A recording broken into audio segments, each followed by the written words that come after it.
My name is Aram. Welcome back to Godsfall.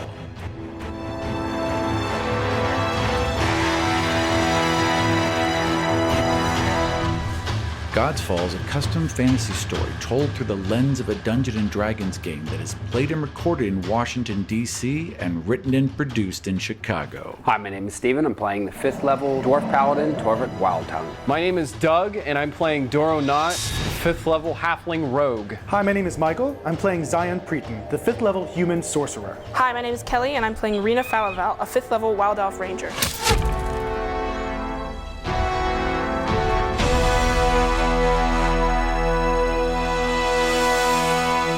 Last time on Godsfall. The Kandarian fleet has grown to nearly 50 vessels, 9 of which have been identified as Ironwood. Their flagship, the Blackwater, is not among those numbers. About a mile past the mouth of Ani's Grand Canal sit 6 of the 9 Ironwood ships, surrounding a high-walled barge that has been roped in between pairs of the mighty vessels, securing it in place. The platform bears a massive contraption that resembles a huge metal blow dart tube, mounted atop a rotating platform. Dozens of pipes and vents snake around the barrel, forming a canopy of heavily tarnished bronze. Anian scout ships report that a powerful stench of sulfur hangs in the air whenever they were downwind. Queen Phryane does her best to maintain control over Ani, even as she struggles to understand her burgeoning abilities and the artifacts left behind by Zavan. Right, and you're starting to suspect that it's, probably because of your abilities, because the more contact they have with you, the more loyal they seem to be. But also when you've been doing your outings and your public presentations, the people seem to be loving you more and more. So you're reaching them. Excellent. Yes. Can you just explain? So you said that I have harnessed the power of the, what's it? Yeah, you figured it out. Mostly you think. I mean, there's this tier of Ceto that sits within this great glass well that feeds all the water to this giant magical aqueduct that basically makes Ani work.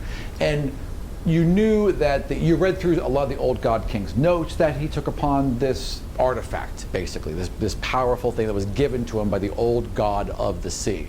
The water that flows out and over on these walls and then into the King Sea around you mingles with the King Sea, and the power of this thing is so vast that you can reach out when you connect to it through the bridge, or the same way you were doing with Doro and with everyone else, and you can reach out into the sea and churn those waters. Now, only for about, right now at least, half a mile around the island, and you're only able to do small waves, maybe enough to push ships back, to keep them from approaching any closer, but not quite the destructive powers Zavan have, where he could basically sink whole entire armadas with a wave of his hand.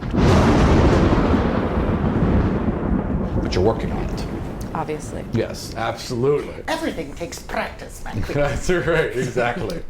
As Phryane continues to study the artifact, her advisors Freneme and Grengel inform her of news from both within and beyond the palace's walls.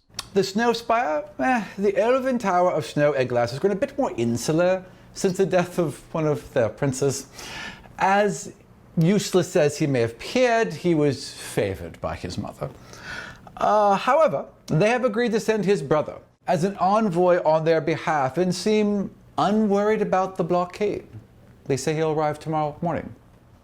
As to the Golden Golem situation, Majesty, ships have moved in synchronized sweeps up and down the Grand Canal and have reported positively no resistance. Your city's advisor's best guess is that the creature eventually found a way to the mouth of the canal and into the depths of the King Sea. Who knows what will happen then?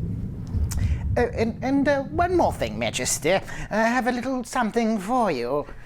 Gringle holds up a small velvet pouch in deep amber, lined with finely sewn cobalt silk that appears dotted with small white stars to mimic the night sky. As you watch, the stars seem to slowly move across on the inside. This is a pouch of deception, made by elven thread mages before the Gods' War. It has one large flap that covers the main pouch and 2 smaller ones across the front. You only need to place the an item within it, and it will remember your hand, and your hand alone, allowing only you to retrieve. For all others, there will be simply nothing inside. Was there anything further, Majesty? No, and this is truly a gift fit for a queen, Gringle. And I'm gonna just push a little bit of approval towards him, so he... Very easy with him. Yeah, it's incredibly, he's very pleased with himself already. Well, as he should be. That is the most useful thing anyone has brought me today. I figured you'd be happy with that one.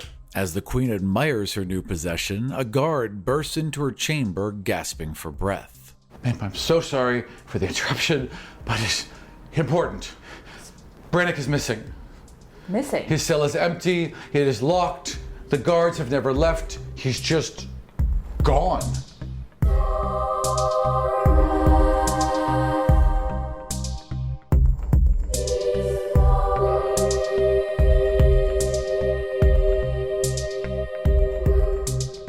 Here's where we are.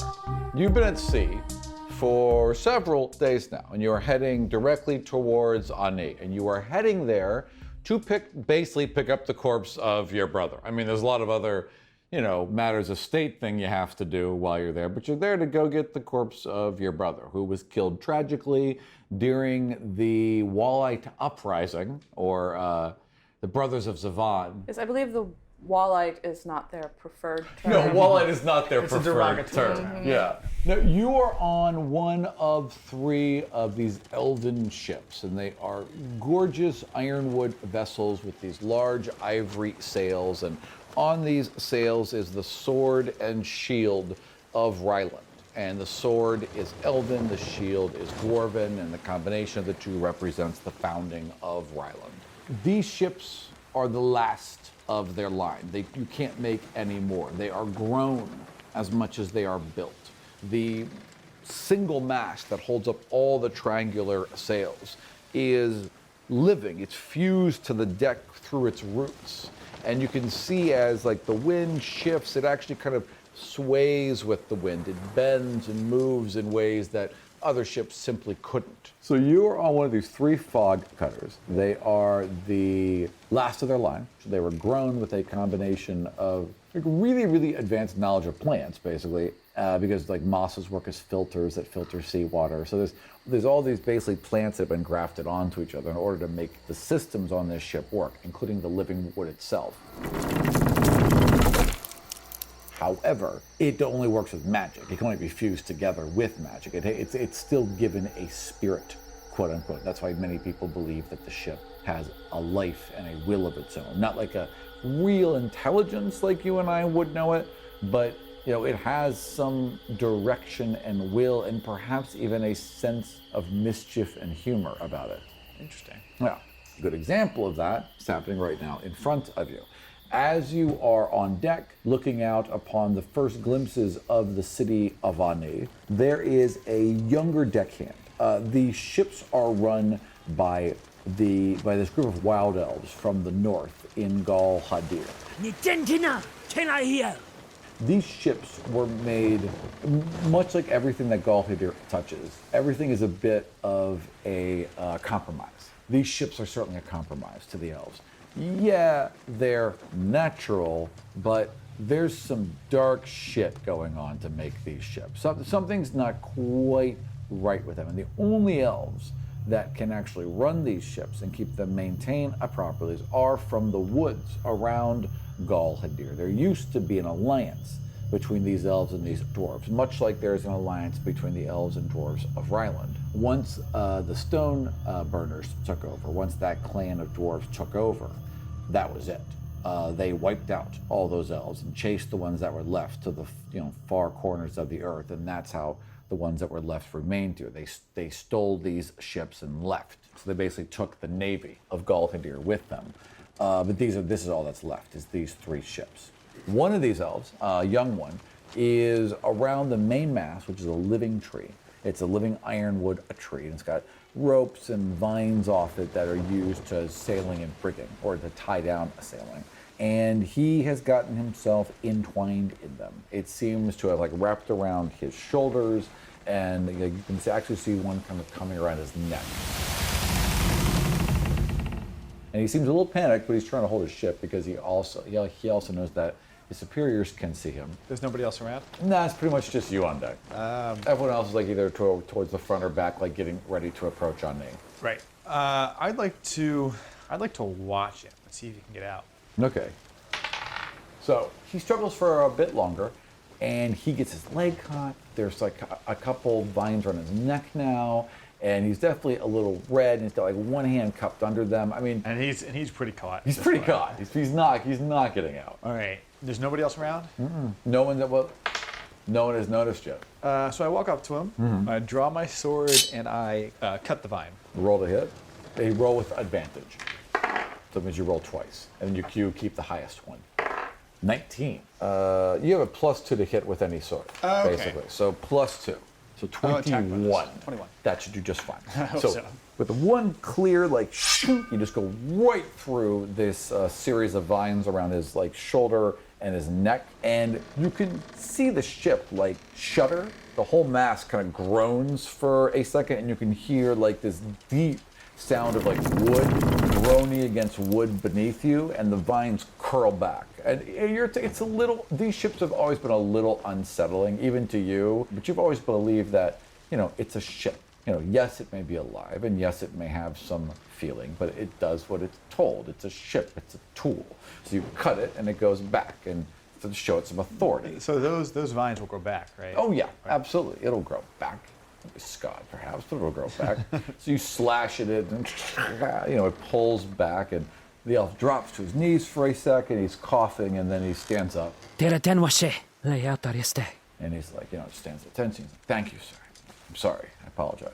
It won't happen again." And elves, by the way, elves don't do the hand to forehead thing. Elves do a closed fist against the right hand, closed fist against their breast over their chest. Very Roman.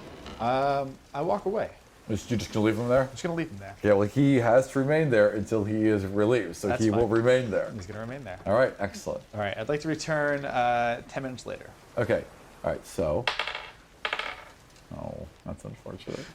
Okay, 10 minutes later, you return, and he is like, he's woozy, and his shoulder is literally the only thing keeping him from not falling over right now. He's about to pass out? He's about to pass out. His knees have locked, and he's about to go right down. Why would he lock his knees? Yeah. Does he see me?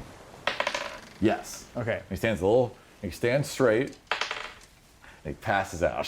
Thump, hits the deck hard. All right, so I call somebody over to take him to. They're already coming. So they're coming for him. So he's going to sick bay. Yeah. Okay. Yeah. He is carried off. Is sick bay a thing on a ship? It's a thing in Star Trek. It is. I mean, the elves would be, of course, more proper. So yes, of course, there would be some sort of infirmary. At the very least, there'd be a clean table to drop the guy on, where they cracked smelling salts or whatever underneath his nose, whatever combination of leaves the elves would use to make that work. So I follow them until they drop him on the table. And he's awake? Yep, absolutely. Got a lot of coughing and sputtering, but he's up, yeah. So I look at him and I say, "What is your name?" Okay. Sorry. No, he has a name. He has a name. Hang on. Vessin, sir. Vessin Talvir. Vessin? Vessin Talvir. I say, "Speak up!" Vessin Talvir, sir. Are you in the habit of making a fool of yourself on the ship? No, sir. He just kind of looks down at his hands. No, sir. And then I look at him and I kind of maybe soften up a little bit because he's just a kid, right? And I realize that. He's 90 years old, but he's the equivalent of like 15. Right. Yeah. So he's the young bull on the ship. This is his first mission, and it's not going well. You did not show weakness. You tried your best. It could be like that, That's good. That's good, actually. Yeah. Perhaps this has not gone well, but you showed, good heart. You tried very hard. You've given that kind of so do this. It'll be roll leadership. I want you to. That's not an actual thing. I want you to roll persuasion. Is what I want you to roll. So die 20 plus 6. 18 plus 6. 24. Okay.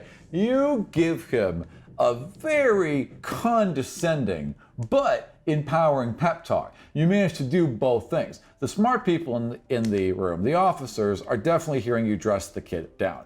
But the kid is hearing you give a shit and beef him up. So you managed to swing both swords there. It's a really good speech. So I'm giving him shit, but only because I want him to do better type of thing? Yeah. So all the officers would see that as you properly dress the kid down. The kid sees it as you being on his side. So everyone's box is checked there. Everyone leaves that room loving you. That kid looks like he's ready to take on the world. He's ready to get back up on that deck and knock out his job. Vines be damned. And then as I leave the room, I turn and I look at him and I say, never lock your knees when you stand at attention. Yes, sir. And then I leave. Perfect. Because he passed out.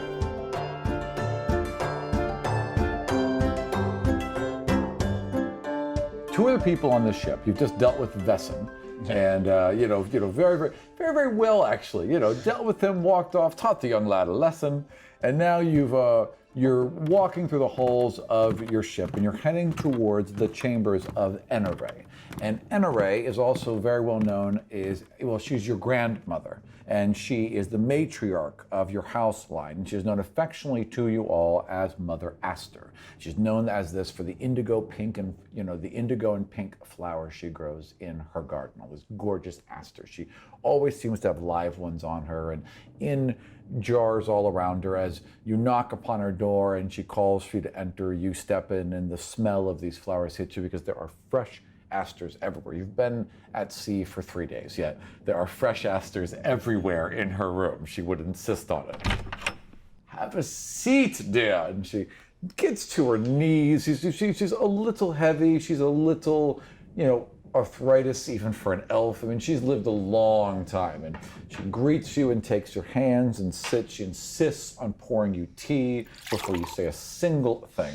And she wanted the servants to do it. They'll bring in the, tray for her, and then she just shoos them away, and she comes around, and she pats your head, and she pats your hand, and she tells you how handsome you are, and how much more handsome you grow every day, and how it's such a joy to see such a handsome young boy.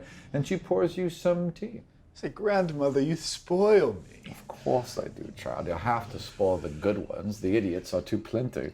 How has your trip been so far? Is there anything that you need? Anything I can do for you? I need to be off this fucking ship. You know how I hate sea voyages. They are the worst. The ocean is the worst. Much more prefer a tree. Much more prefer a mountain than I do these small flecks of wood. And these servants, many of them wood elves, not even from households that aren't worth naming. I'm sorry, well, there were elves here. I didn't even see them. I've just been here going over, some of the finances of Rylend. It's been difficult after the Great War, don't you know? I don't like to talk about this with you. Dear boy, you have too many things to worry about. These things are not for you. These things are for me to worry about, but it has been tiring for your grandmother. I do wish we could find some more permanent alliances during our time in Ani. We are visiting Ani. What have you heard of the Queen ship there?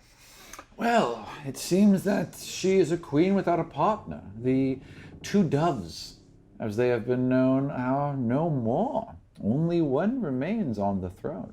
And it is the one without the official line, which does make things interesting. Do you think she has vulnerabilities? If she had vulnerabilities, that time may have passed. If, from what I understand is true, she's been spending most of her time in the throne room. She will not be an easy target or an easy conquest. I like a challenge, as you know.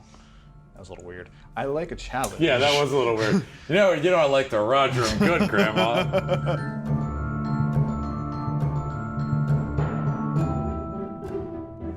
Nothing wrong with the challenge. Nothing wrong, my dear, at all. I do hear, as you hint, she has power. Oh, she has power, my boy. She has power indeed. Apparently, she's gotten the entire city on her side. They cheer her name along with the cities. Phryane is the call you will hear from the people now. So, she does have power, but is she as beautiful as I've been told? Your grandmother just smiles, and she leans across and she puts both hands upon yours, and she's like, my dear, her beauty is worth as much as her fortune. And she just smiles and nods, and you smile, and you enjoy a cup of tea.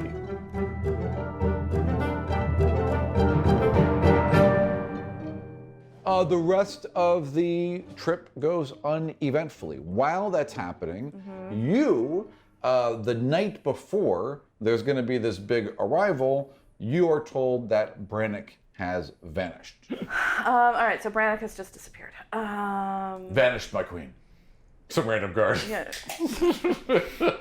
So don't vanished and disappeared essentially mean the same thing? I believe it was a woman, actually, that ran into the, you said she. It was a woman who ran into the palace. She threw open the doors and it was like out of breath. Sure. And then she said, Your Majesty, Brannick. How many times have you listened to this episode? 200. You are the best. I love that you're the walking encyclopedia of the show. So, anyway, he's gone. Yeah, so she saw he was gone and literally ran straight here herself to tell you. How did he escape? His door's locked. The guards never left their positions. He's simply gone. Has anyone started a search? Yes, ma'am. We are on it now.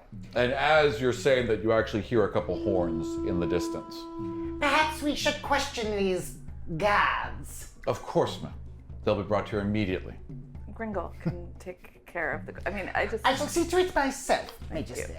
I could, I suppose, project out to feel him, but if he's been, terrorizing me in my dreams, perhaps I would be marginally reluctant to do that. Roll intelligence. Also, good instinct. So, I have a 20. Nice. You But on something kind of boring. I know, right? I know. Hey, that's your curse. You only done this once, but you do have, instead of reaching directly into someone's mind, you have touched something that has been associated, like an object that's been associated with someone and read from it. You theorize you could easily go do it from the cell or anything he was touching at the time as well without directly linking into his head. All right, yes. Well, I'm not going into the dungeons. There's rats. Perish the thought. Good God, no. Certainly not. Send someone to bring me something, his feeding bowl or chains or something. Very well, Majesty. She meets your eye, she nods to you, no words are needed, and she runs.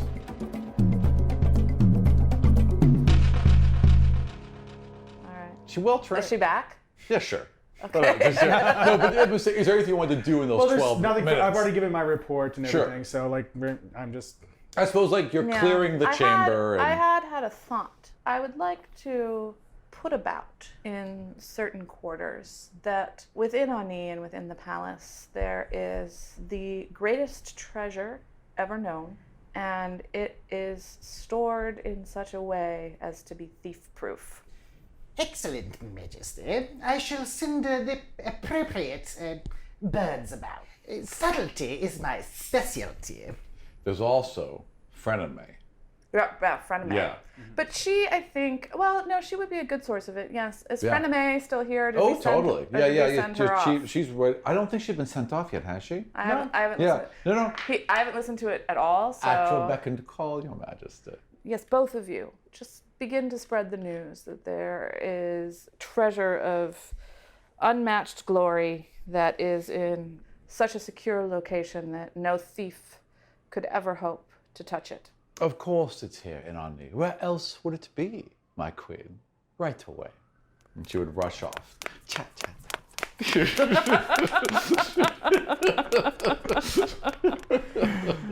Because where that little thief goes, the rest of them seem to follow. That's truth. Okay, well, anyway. Anyway. So she returns and says... Yeah, so she returns.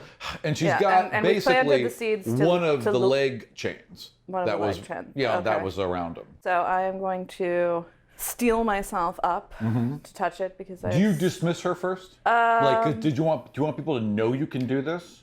Oh, that's right. She wouldn't know. Most That people will be don't. all, madam. Yeah. He might not even know you can do this. Right, it's true. That's true. But then again, I'm not even sure that this would have any visual thing. Right, and I've Well, already... if she holds it in her hand and then looks up and goes, I know where he went, something happened, you know what I mean? Yeah. Right, well, no, but she's... And now I've already sent people for the chain, and Sure. they're going to be like, well, why did you do that? But then the again, queen who's gonna ask. she's like the God Queen, though. She That's was floating true. in the air. No, she has that's fucking true. This fire could just be flowing another from one her. of your things I and no assume one that would she's question a it. god. Yeah. So, like... Right, and I'm not No, necessarily valid. upset for people to know Gotcha. that You have power. I can like I just didn't know what you were holding close to the vest. Big you know what I brother mean? them. Yeah. Like I'm not like worried. Like people know that I exist. The powers are out there. It's not like I was unable to fly under the radar because of the idiots. Right. And now the only thing and fucking Zion announced it out on court. Right. Yeah. I know. Ruined everything. So you might as well just let people know. It doesn't really matter. Well, and I'm, controlling the sea a little bit. Right, exactly. I mean, the only thing that's keeping getting better and better at that, in fact. Kadar at bay is a sense that I have, more power than I perhaps actually do. Yep. So reinforce that. So you might as well leak out any little bit you can show. The Fair more enough. people think that I am in possession of godlike powers, I mean, people are after me anyway, so Right, it's so not you might as well. like All right, fair enough. it's going to increase the risk.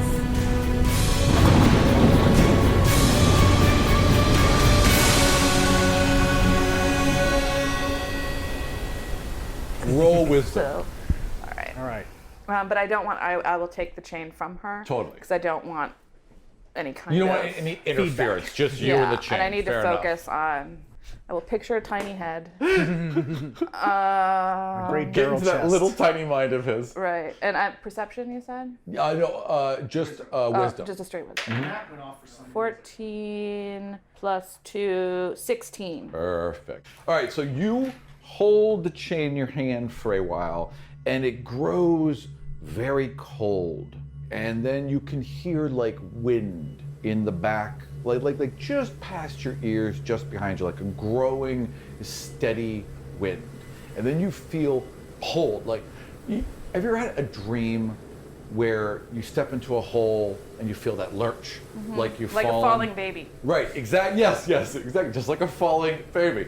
You feel that lurch, and you feel all of a sudden yanked outside yourself and drug thousands and thousands of miles above the void and directly above the Union.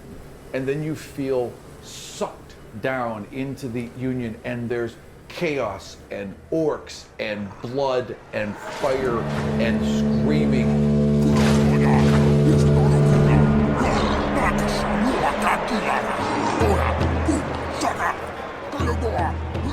And all of a sudden you're just out of it and back where you are, and you just feel your hands are covered in blood, but there's nothing there.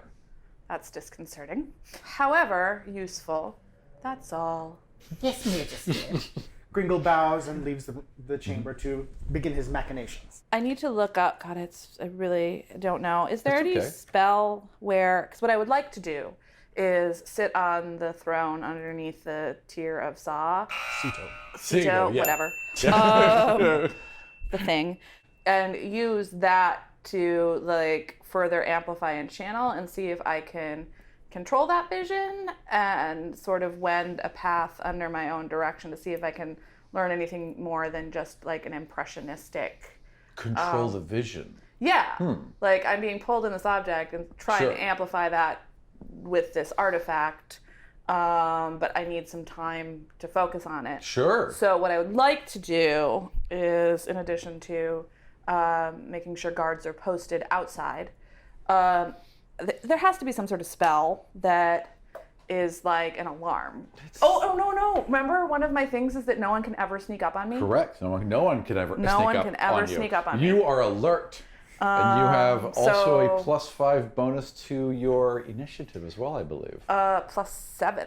Ooh, 7. No, yeah. Quick draw McQueen. That's what they're going to call you. Queen. So I don't need to worry about setting an alarm spell because it is inherent. Exactly. So thumbs up, even Yep. in a trance like that. So that is what You'll I like wake from your sleep with a knife, you know. Yeah. Who are you? Exactly. And now I have my magical pouch with all my stuff. Presumably, as part of its magic, it is also like the bag of requirement, in which I think to myself, I would like the knife that I put in here. Oh, yeah. And that is what I won't have to, like, as I do in real life, Oh, root around in my purse. You never search through. You open the bag, you think of what you want, and it's the first thing you grasp. Every single time. Because it's never, when you're at the store. And You you're want like, this oh, bag so badly, don't you? There is. Yeah, I really do. It's so life-changing. No, just think about it for so many things, like grocery store. Yeah. Or traveling. Right, and everything you put in there has no weight. Yes. That's the amazing part. I mean, if you lose it, you're fucked. Right, Yeah, a ton of because you've small lost children. everything, and it's never back. You'll never get it back because it's in another dimension somewhere. Like it's literally gone. So that is a risk. Yeah. What if you opened it in the ocean? There's actually rules for that. Okay. There's rules for all the questions you have. There are rules for. There's also rules for if you open it inside another bag, and that is very, very bad. What do you mean open inside, like another bag of the same type? Correct. Okay. Yeah, if you put this bag into a similar bag and then opened it, incredibly bad things happen. I mean, that's fine. I guess my question would be, why would one ever do that? Because you want the bad things to happen? I mean, I guess. It has been used before in a very, very clever way as a weapon, basically as a suicide bomb. And it's effective. Let me tell you, it's very effective.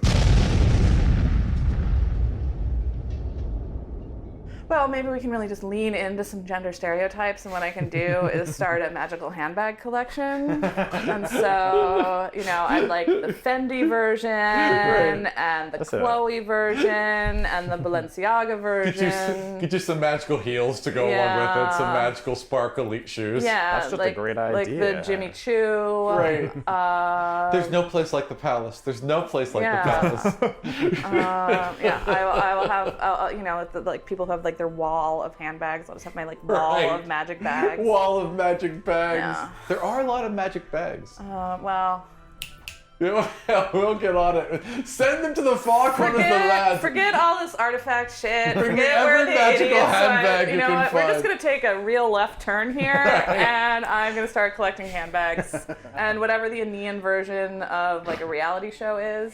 Oh God! Right, whatever the Aenean Kardashians are. Yeah, the real queens of the real queens of Aenean. Yeah.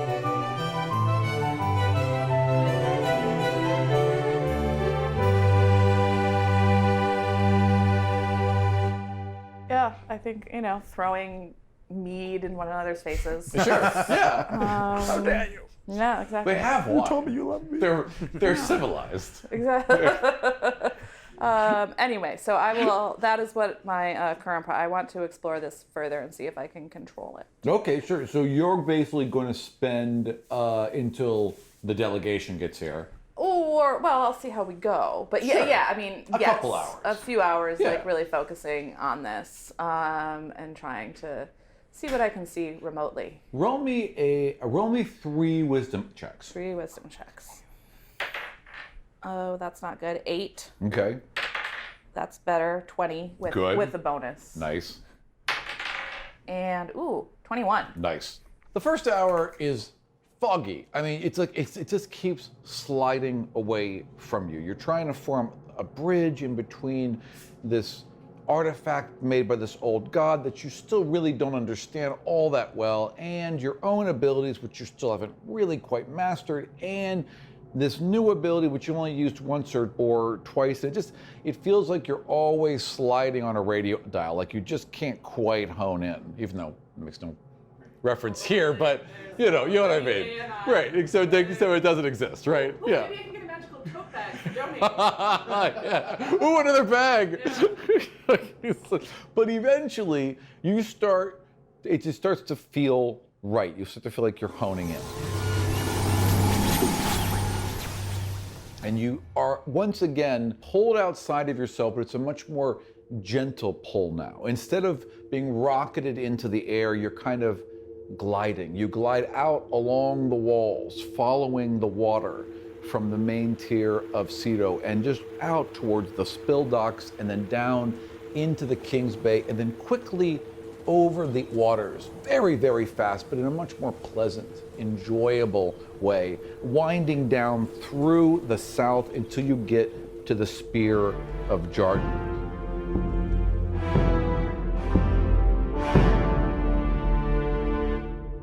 And you see it kind of pull back for a second, and you don't see them, but you get a very, very strong impression that the others were here.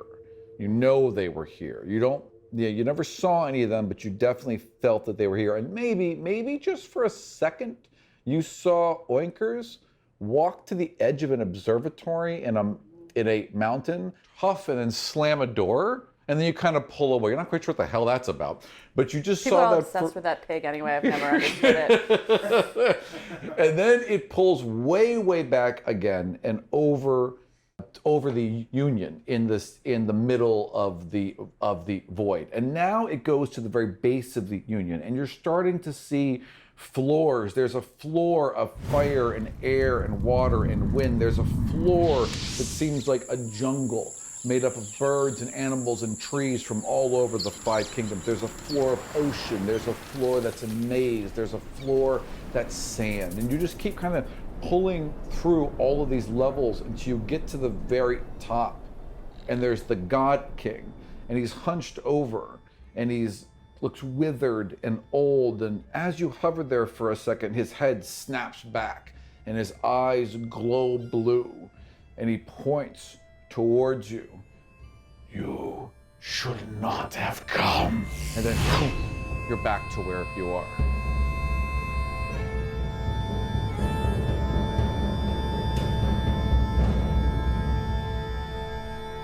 So that takes, a couple hours. Yes. And now it's getting it's close. about the time for that. Is that so? You would come back and. Your Majesty, excuse me, but the delegation is arriving from Rylend. Would you like me to meet them myself, or shall I bring him to Traditionally- you? I would like to get ready. Yeah, you have time to get Okay. ready. And traditionally, delegations would be met at the floodgates when they come in, not always by the Queen, although you've been told by several people that you won't want to miss this one. So how far from the palace to the floodgates? All the way at the bottom, so it's like at the entire south. So you would arrive there by boat, of course. I mean, I would. It just seems like does everyone know that this delegation is arriving now? Yeah, it's a big deal. There's going to be trumpets and fanfare and everything. Well, first of all, I mean, I do want to greet them with the respect that they deserve. However, I feel too much of a celebratory air is not sensitive to the reason for the trip, which is obviously the very sad collection. Of course. Sure. Yeah, they get it wrapping around them or something, you said? Well, that's when they're then So they would take his body back to the tree he was born from and place him there, and then just let him decompose with the tree. So that's what they would do. So right now, he's kept in the healing waters, which keep him somewhat healthy, I guess. I am going to send an advanced delegation to meet them, because it seems like it's opening myself up to needless vulnerability to just wander down. Fair enough.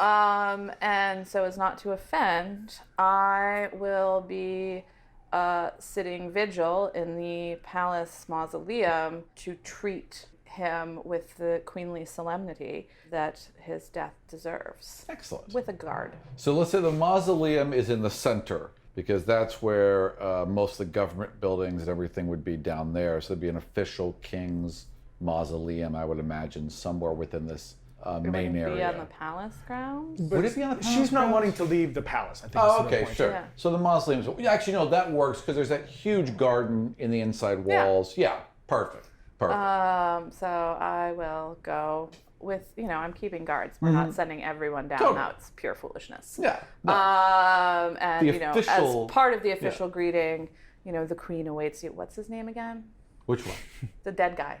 Oh, the dead guy's name. Hang on. Frank? No. He has a real I have name. names for everyone. Rylend. All right, so you are sending, I'm assuming, Gringle. I'm sending Gringle and a suitably impressive array of functionaries to, not make it seem rude or like we're telling them to fuck off. Sure. With Your mom? with enough. Sure. Yeah, Okay. because that's family. Yeah. With enough pomp and circumstance and a guard. Well, your mom. Well, for that Horses. matter, your father is the ambassador of Rylend. So Right, that so would, he he would would be be the there. person He to would send. be Yeah. And the mom's the speaker of Ani. Yeah. So she'd be there too. I mean, they'll all be there. Yes, at a certain point, I become uncomfortable with sending every ally I have. Right. You don't want it to be like Away. that. What's that deal where there's like one guy who has to stay behind during the State of the Union. Right. Oh, like that new Kiefer Sutherland movie that's coming out? Yeah. Right. Yeah. Well, I don't want to get into that situation. Right. So, not everyone leaves the bunker. I'll send my dad and Gringle and keep Frenemy and my mom doing whatever they do. Sure. But, you know, a lot of guards and horses and... Oh, yeah, absolutely. Right. We'll go all pop and circus. And people immediately... And I will be waiting for them, like, ickily next to the corpse as I, like, tend to him so he is properly, you know, seen. So Just very... I can just see this very stern scene where you're all in proper... you know, mourning attire, and you have your servants in mourning attire around you, and you're all in the mausoleum, and everyone is like at their best because they're not used to the queen being down. So everyone, all the torches are lit real hastily, and everyone's running around. Yeah, and I'm like standing vigil and looking sad. Yeah, with long shadows. Yeah, absolutely. Flames casting shadow. And the camera just kind of pulls into the flickering flames in your eyes. Yeah, absolutely.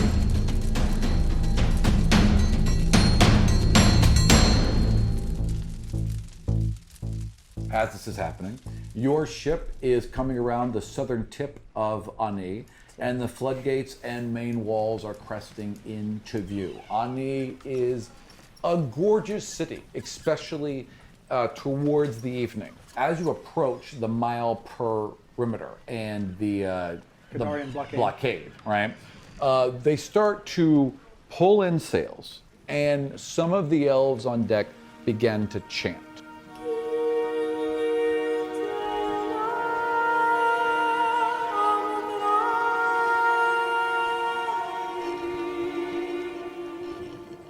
The elves that run the ship are not high elves. They're from the north. They're wood elves and wild elves from the northern woods around Haldir that had to flee.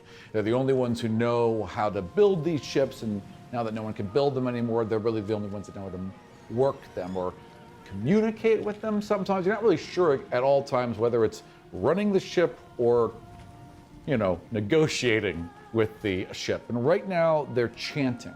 And as they chant, fog in huge whipping tendrils begins just to burst out from these ships and roll across the water and dive and blend into each other.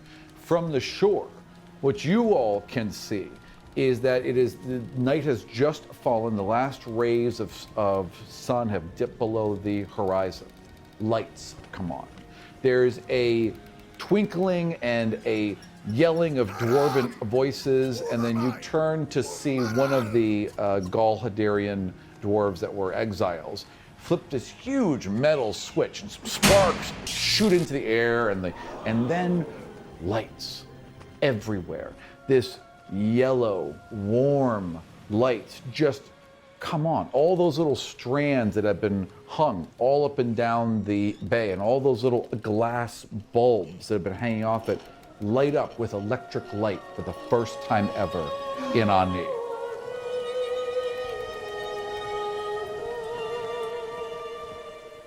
As you're watching, fog rolls up thick on the horizon and begins to billow into the bay in thick tendrils until you can see maybe 50, 60 feet. Torches are lit and people are still waiting, and it's silent. Can you do anything? There's nothing to do. Okay. As you are waiting, there is a roar, an explosion somewhere past the horizon. You hear a whistling noise, and something strikes the water to the east about a mile in the bay, causing a huge wave of water to fire into the air and then rain back down. So nothing that poses a direct danger to me or the citizens of Ani, right? As you are trying to contemplate that, there's another sound and another explosion of water, this time about half a mile out. And the rain that comes down from this one gets the audience a little bit wet. Now there's some nervousness and some moving around and a lot of questioning. There's guards shouting, "Open the gates!" And the gates begin to open. As you do that, there's another explosion and something strikes the wall. Something that rockets straight across, cuts a channel through the fog. It kind of curls around it in a hole as it fires through.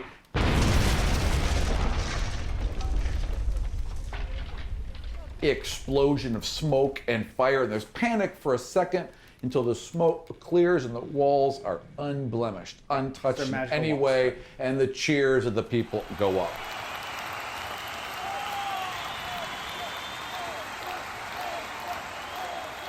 There's a couple bursts after that, so clearly something has been firing like this. Well, I try to look and see where this is coming from. You get whatever it is, you can't see it. It's somewhere beyond the fog.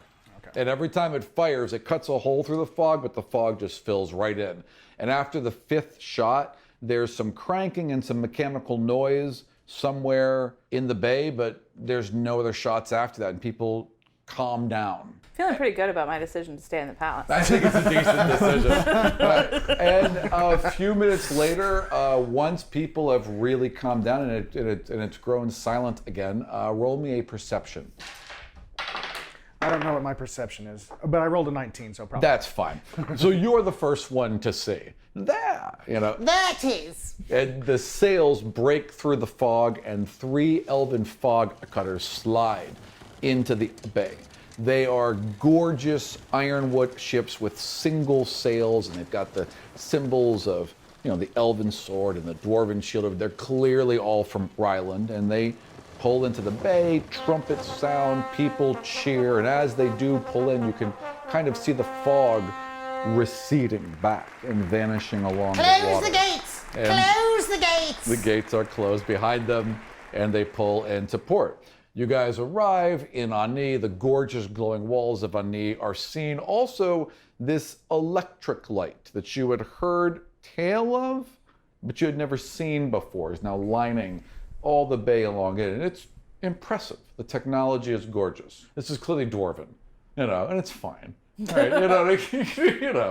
And technically proficient. Yeah, exactly. Yeah, and your boat pulls up. It's nothing like the glow globes inside your boat, by the way. No, it's the quality of light just isn't the same. No, of course. Nor can it adjust so delicately to the touch and know exactly where you want it to be. It's really a crude thing, this technology. Your Grace, The gnome bends a respectful bow.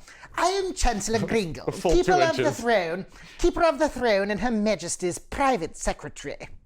You are to be presented to Her Majesty. Upon first address, the Queen is to be named Your Majesty. In subsequent address, Madam will suffice. As visiting nobility, abasing yourself before the Queen is not expected, but a respectful bow is within protocol. Now, if you be so kind as to follow me, I shall present you. Gringle motions to the little boat, and you're greeted also by his father, by her father. Pleasure. And then, I'm sorry, Chancellor Gringle? Yes, Elves don't shake hands. Elves would place hands to their chest and bow slightly, I would say. Yeah. Yes, Chancellor to Her Majesty the Queen. Chancellor Gringle, thank you very much for the introduction. In the future, you do not need to inform me of the protocol behind royalty. Of course, Your Grace. And then Ambassador Tinuith, very good to see you again. I trust that your time here has been productive. It's been strenuous, but productive. Now, your wife and the Queen, please take me to them. Of course, they are in the palace. Shall we go? Yes, of course. In the palace with the body. That's right. In the Her palace. Majesty is standing vigil with your dear departed brother. She is in the royal mausoleum, paying him the respect he deserves. Ah, yes, my brother. Quite a shame. It is most unfortunate. Most unfortunate indeed. Shall we go? I'm ready. And they would get on a smaller royal vessel and are taken upriver.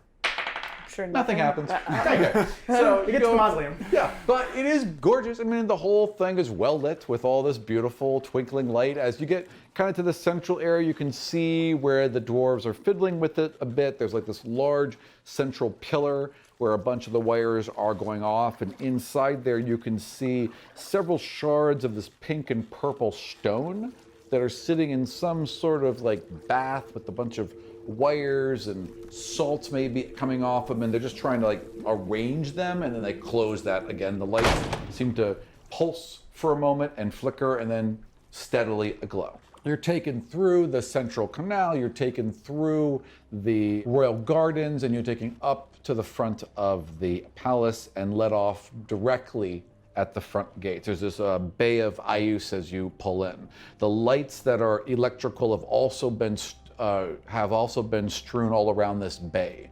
And it's this flat, tranquil bay, and the moon is out and it's a clear night, so as the lights come on as you pull in, they're reflected off the water along with the moon, so the lines between sky and land just vanish.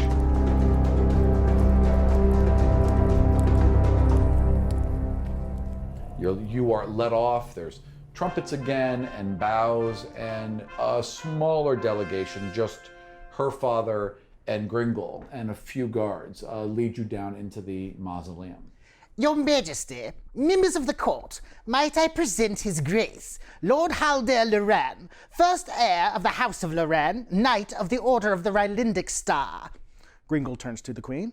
I present to you Her Most Serene Highness, Queen Phryane of Ani, Empress of the Five Kingdoms, first heir to the House of Tenuith. All right, well, first, as all this is happening, I'm just going to do a little bit of, I want to feel out how everyone else is feeling. Sure, I can absolutely. get a read. I mean, no one will know to do it. It's like as people are like entering and he's doing his... Right, yes, absolutely. You just kind of like look at them one by one. Part of the reason I don't, put a stop to it is, one, a little pomp and circumstance never hurt, but two, it provides a really good period of time. It does give you like a good minute and a half to get a read on everyone. Evaluate a situation. Yeah, so absolutely. Is this then Wisdom? Yeah, totally. Not perception? No. Roll me a perception. Good call. Yes. Yeah. 12 plus 9. Nice. So 21. Okay, so you kind of put your little feelers out that you're very used to at this point. Yeah. You've been doing this quite a lot, and you've just gotten used to this ability. Gringle is just so pleased with himself right now. Everything is going so well. Actually, I'm feeling a little rebuked because I did make a little mess of protocol there. Fair enough. Okay. Well, you were reprimanded. Yeah, you were suddenly reprimanded. Everything has gone well up until then, so you're a little stung, and you can feel that little burn of him being reprimanded. But otherwise than that, he's fairly pleased with himself. Things have gone well. I mean, he's always fairly pleased with himself. That's true. He is. That is his general mood, right? Your people, your guards are tense. Understandably tense. There's a lot going on. There's a lot of protocol they have to remember. There's a lot of moving pieces. So all the guards are tense on both sides. Nothing from him. Nothing. Like a blank wall. Blank. I'm gonna push a little harder on him just to make sure that I did not. First 30 seconds, you kind of wave over everyone, right? Yeah. And there's this blank, and then for the next minute, she's just looking right at you. And again, smiles, perfectly kind. Well, a somber expression as befits the occasion. Yes. Not like a big hey! Not right. coldly or, Is this while I'm walking up, or have I stopped while you're being in front introduced? Of her? Okay. Yeah. And I meet her gaze directly in her eyes. Excellent. Okay, so should I again? Yeah, absolutely. Apparently, though, it won't matter since I had 21 last time and it was blank slate. So it seems like a somewhat. But this is what I would do.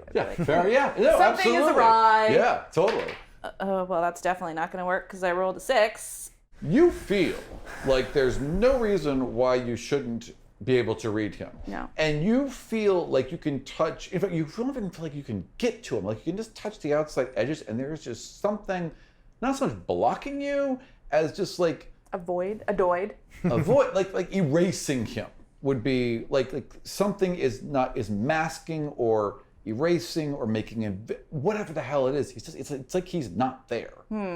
Well, I don't want to continue to focus too much lest I draw attention. Noted.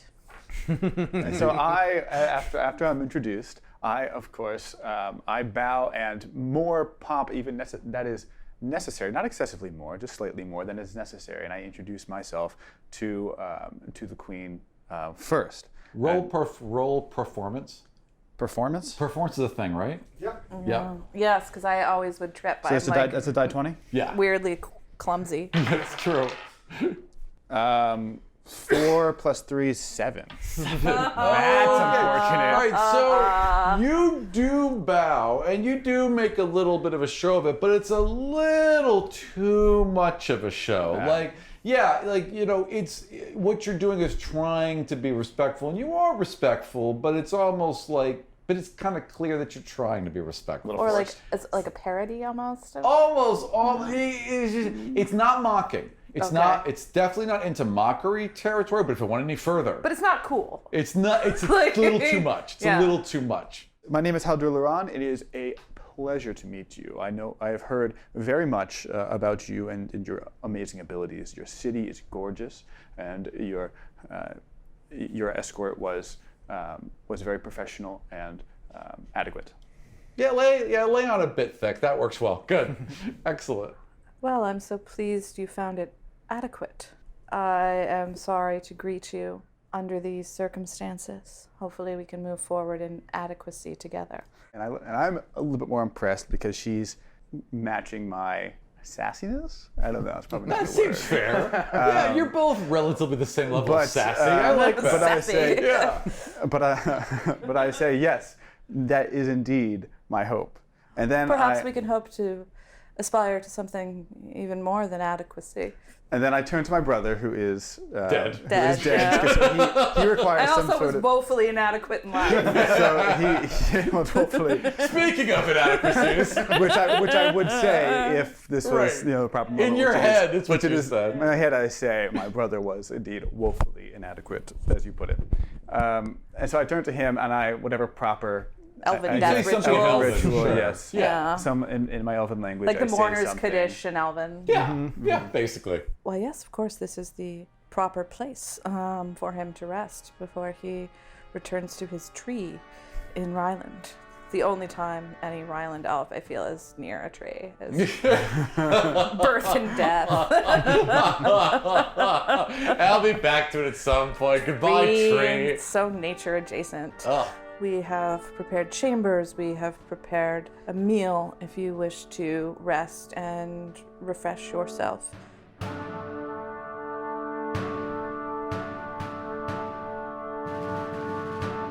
Fruit and cheese laid out. There's water, both warm and cool, laid out. There's champagne and drinks and everything, and you have anything you could possibly need. You meditate, I suppose. You do some writing. Well, I'd like to connect with my network of spies that I know I have. Sure, of course. Apparently we're all agent running. That's right. Like we're Absolutely. royalty, right? Isn't this what we do? That's what you guys do. I would like to. Well, I also am very aware that I am in not enemy castle, but I am in not my own castle. I'm in a foreign environment, so I'm probably being watched. Yes. So I would like to connect with them telepathically. I want to find the queen.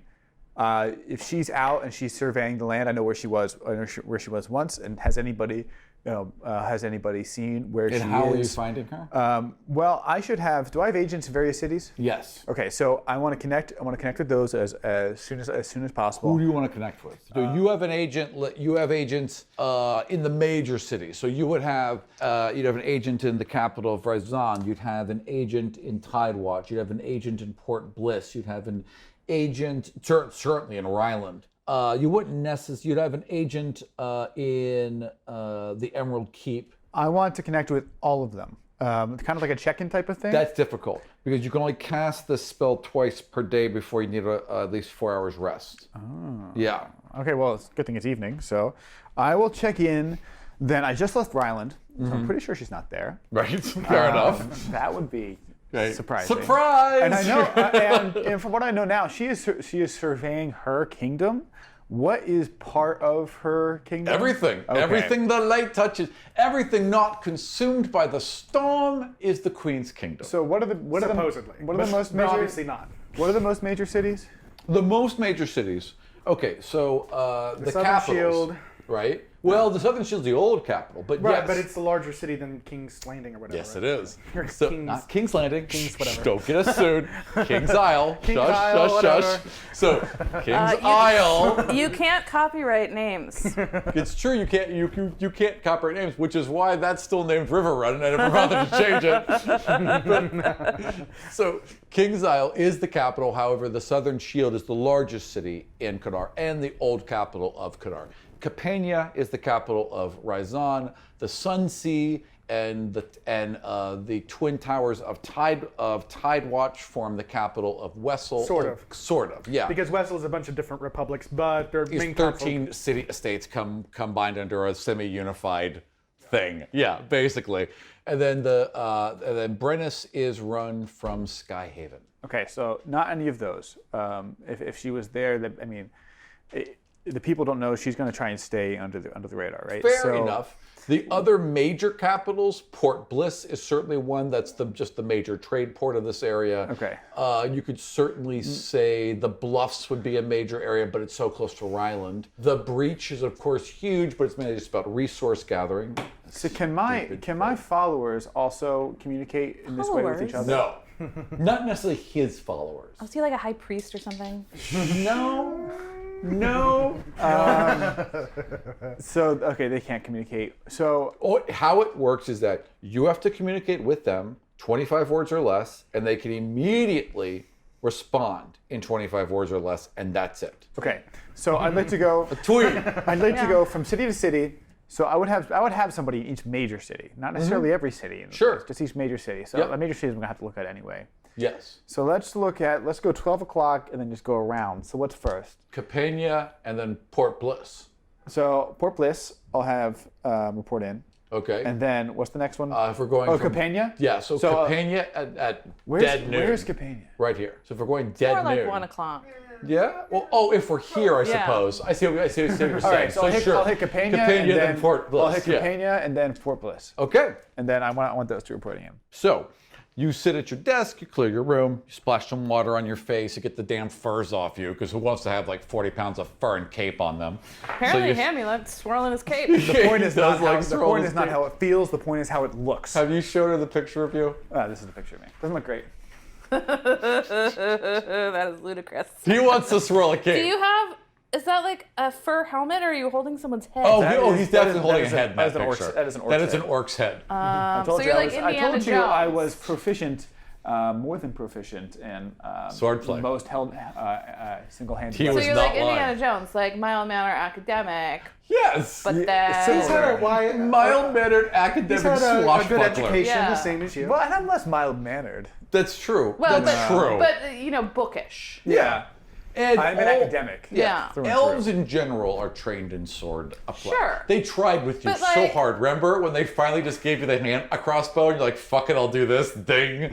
Right. But like, I'm not standing around posing with heads in my official portrait. That's true. Is my point. That's true. That's true. Like, you know how people do their senior pictures and they're like, here's my like football, here's my, I would expect like a pile of books or some parchment, not No, like, this is the here's local- a bloody head. This is like the head of the local orc tribe. The dormant volcano that forms Rylend and the mountainous areas around it used to have an orc population. And it Used to, and it has been hunted to extinction, and part of that was a grand tradition, so the idea of posing with an So orc... just a little like a bit of fox hunt? genocide. Just a tad. like Yeah. a fox hunt. Just type a of thing. tad. Like a fox hunt. Well, you've always known that the Rylanders believe in genocide. Oh yeah, totally firmly believe in genocide. Including with humans. I mean, I would halflings.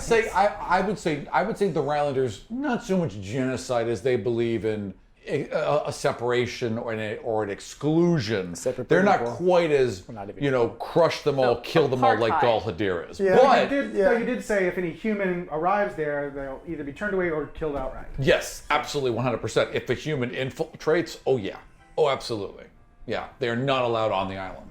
Ever. But there's still like selective genocide if they're like, let's kill all the orcs. well, the on orcs are on the Rylend. island. Yeah, that's what I'm saying. So Yeah, we don't true. care necessarily that they're orcs because they were there. Got Right. it. Okay. Yeah, it's all about location.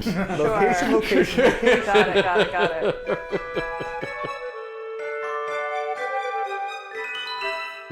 So you sit back and you clear your mind. You gather the idea of a single flame within your mind and just focus on that flame for a moment. And as you focus on that flame, your heartbeat beats along with it. And as your heart beats, the flame just kind of until there's nothing but you and the flame and your heartbeat. And then it's met by another in the darkness. And they both light and they both begin to beat at the same time. And once they sync, you feel the connection. And you can pass a message now. What do I want to say? You get 25 words. Right. Inform me immediately if Cyrena is seen in your city. There's a couple seconds of like kind of like your own voice echoing in your head back and forth. Silence again, and then the voice that comes back, there's a male voice. You've never actually met this individual. You've just been connected with them, and the voice that comes back says, no sign of the queen or her party. Will stay alert. And you're back in your room. And for a moment there, like you were outside of yourself. You could feel the deserts and the dry heat and the sand and the winds and the coarseness, and then boom, you're back in your room. I'd like to do the same thing at Port Bliss. You settle yourself, you reach out, you find the flame, it beats with another, and boom. Connection. I say the same. Okay, Inform you say me the same immediately thing. if any word of the queen. A woman's voice. There's no sign, but we shall look for them. Okay, I'd like to summon. I'd like to summon one of my servants, and I say, Done. And I say, There. and I say, there's a boy. Literally beneath your heel before you could even finish the word. I say that there's a boy on the ship, Vesent. Vessen.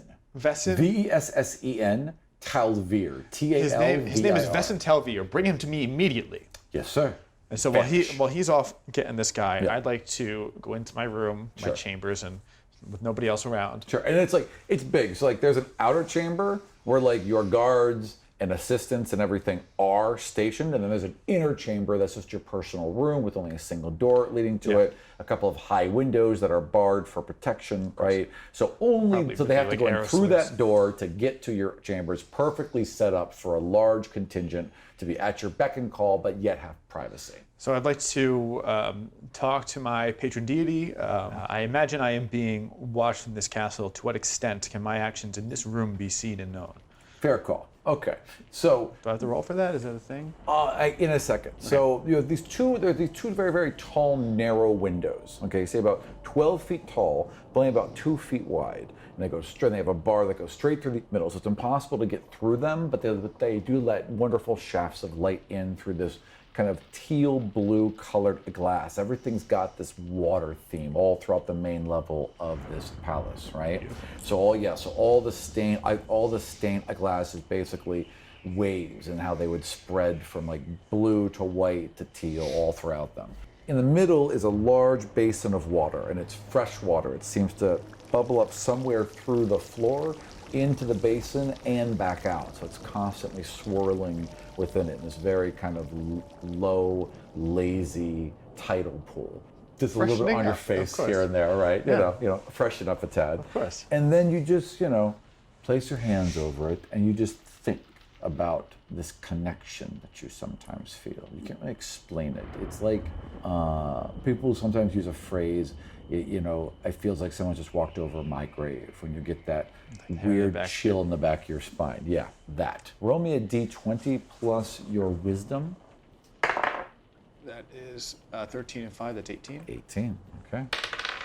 You sit there for a second, you're thinking about this room. You're thinking about your deity, and you're posing this question to your deity. Am I watched in this room? Am I seen in this room? And the shadows kind of dip, lights kind of dip for a second, and the water seems to gurgle and rise and turn opaque.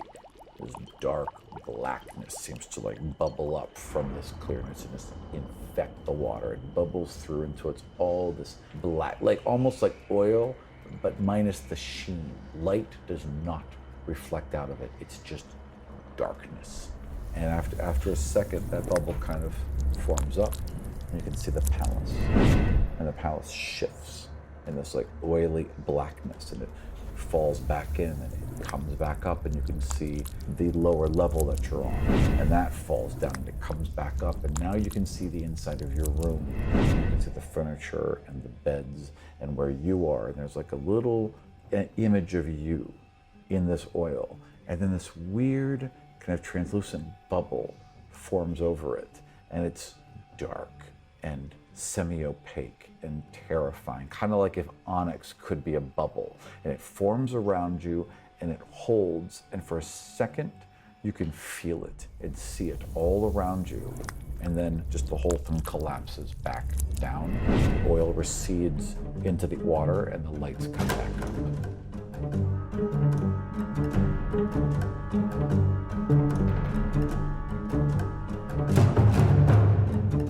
27 minutes later. Right as you had like you had someone come in and light a fire, and you had someone bring you some food and some brandy, and they had come and removed your cape and boots and put your feet in like herb water or whatever. You know what I mean? So you had just gotten to the point where you have your brandy, your feet are in relaxing water, you've had all of your stuff of the travel removed, and you're just sat there long enough to be bored when there's a knock at the door. I say, come in. Up and then these 2 doors swing open, and there is the same gentleman you sent along with this young ship's aide. What's his name? Vessin. Vessin. Yeah. Vessin, come in. And then to thy servant, I say, you may go. Okay.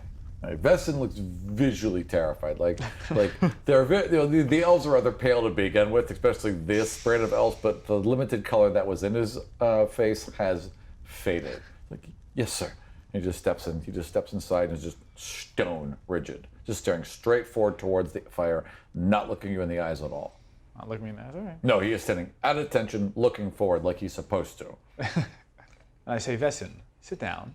Like looks around, kind of panicked, and perfect. Okay, there's 7 chairs he could sit in, okay, around him, and he very quickly assesses the one of the least importance, the least fancy one. Basically, he finds a footstool, okay, and he chooses to sit on that. Mm-hmm. He knows exactly. his place. He sits on the footstool. I appreciate that. Yep.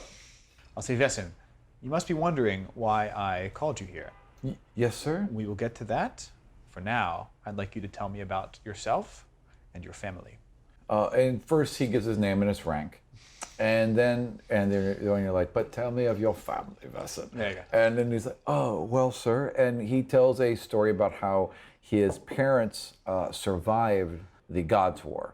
They lost their entire family. They were literally just his mother and father survived. They were older elves who decided to have one last child because there was such of this importance upon the next generation of elves being born. So his parents are what would be considered elderly, but still for some reason the trees chose to give them a child. Because when elves are born, what they do is that elves can have sex regularly, but it doesn't produce children. Elves go to a tree and they lay before, I think we talked about this, right? How they lay before the tree? Yeah, so they lay before the tree, and even though they're very old, the tree just decided to give them a child. So his parents have raised him the best they could, but old age took their toll. The Gods' War took their toll, and they are invalid at this point. They live within Rylend, but it is not cheap to live within Rylend. There are taxes to pay. Everyone pays towards the crown and the common defense and the common order. And if they can't afford it, they might not be able to stay. And there's no place else for them to go. They're so terrified of living somewhere else. Even though the Gods' War is long over, they see living in Rylend as the only protection that the elves have. They are very much of this mindset that, living outside the walls is dangerous. And he's terrified of that for them. So this is why he's on this ship. This is why he's working as hard as he is, to get as much money home as possible to keep them in Rylend. And I look at him and I sit there just for a second or two. I'd like you to do something for me. Yes, sir. And I will pay you for it. I will pay you well.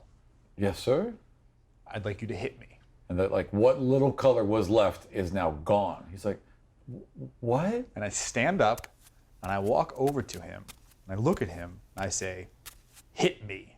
Sir, I can't. And I grab him by his scruff and I pull him onto his feet and slam him down on his feet on the floor in front of me, and I say, hit me. And he says, okay, hang on. He's trembling now. His knees are shaking. He looks like he might pass out again. And he still hasn't swung? He has not swung yet. And I say, if you do not hit me, I will have your mother and your father killed on the streets of Rylend. Please, sir. No. Hit me. Please, sir. He swings at you. Okay. I'd like to try and block it. Okay, well, he gets a 4. So he rears back and swings at you as hard as you can, but you easily reach forward and you grab his arm before he's even really able to cock it. So you catch it a good 4 inches behind his right ear. You dare to raise your fist to Haldir Loran. I'm sorry, sir. I'm sorry. And I cock my fist back and I punch him as hard as I can in his face. Roll to hit. He's not wearing any armor, and he is not trying to move. You crack him in the face, roll a die 4, and add 1 point for your strength. 4. Crack him in the face. He stumbles backwards. He has his hands up. He's like, sir, I'm so sorry. I'm sorry. And then I take him, I want to knee him right in the stomach, or right in the chest. Roll to grapple him. Okay, touch attack hits. Now we're going to do a strength check to see if you can roll out of your strength. So roll a die 20 and add your strength to it. So +1. 3. Okay, he like worms out of your grasp. He's like, sir, I'm so, and he actually gets on his knees. He's like, sir, I'm so sorry, please, I'm so sorry. And I say, you dare run from me? And I kick him in the face. Roll to hit. 14 + 2, 16. And there's like this wet smack. You know what I mean? That like hard crack of flesh against flesh as you just crack him in the face. Roll die 4 +1. 4 points of damage. Blood shoots out from his shattered nose as he's launched backwards, and he falls, and he's just like on his back with his hands up, and he's kind of like sliding on his back as you're towering over him. I kick him in the side. Right, so like right in the ribs. Yeah, Okay, right in the ribs. Roll to hit with advantage. 12 and 2. So 12. 14 is going to hit 14. just fine. Roll die 4. I almost feel bad. 1, 2. So you kick him in the ribs. You know, he gets his arm like under there, so his arm kind of blocks it, and you hear a snap as his arm breaks, and he cries out in pain and just like coughs up some blood from his fractured nose. And I was kind of like rolled onto his side here with his arms kind of tucked in, and you're standing right here. His face is like on the floor. And so at this point, I'm a little out of breath, Yeah. and I straighten myself out, and I walk over to a table, and I pull out a bag of silver, and I throw it at him. It's like lands kind of like smacks him in the face and rolls off. So I open the door, and I call one of the servants over. One's over. I say, Vesson had an unfortunate accident. Remove him. Done, sir. And they rush in and they roughly pick him up and drag him out of your room. And as they do, 2 people run in and they're wiping the floor with blood. There's literally someone on their knees wiping blood off your foot right now. They're just standing there, of course. And they've like pulled out a handkerchief. They're just wiping blood off your foot. Anything else? No. Better than sex. Oh, I feel so arrested. And I feel, and then I walk to whatever place, I refresh myself, and I wash off my knuckles, Okay. and I wash off my hands. You go to the same basin, right? And your knuckles are bruised and bloody. There's 2 places where they're just split wide open, where like the edge of his tooth is just cut into. I mean, your hands are savaged from this, right? And you place them in the water, and blood just fills the basin. And once again, this darkness comes up in tendrils and just seems to swallow the blood, seep into your wounds. The bruising, the swelling, everything just vanishes as this dark smoke just vanishes inside your wounds, and you're fully healed and fully rested.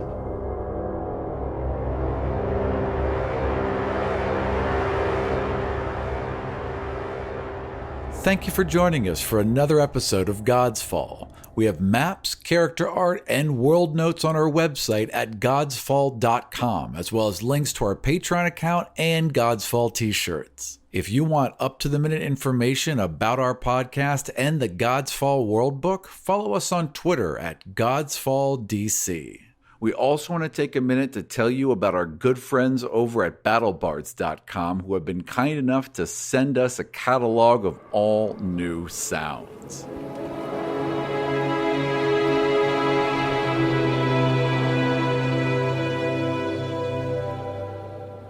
They've added undead minions like zombies and skeleton hordes, and the necromancy spells that summon them.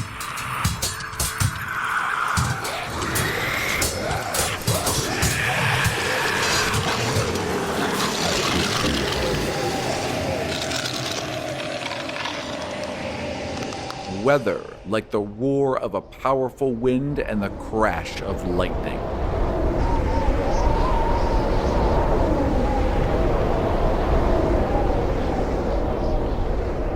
enchantment spells like Hold Person and Transfixion.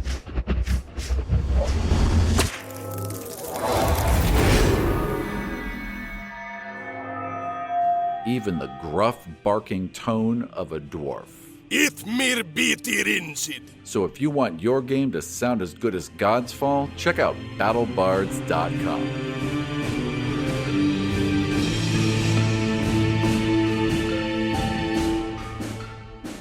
That's all from us this week. For notes, maps, and more, check us out on godsfall.com.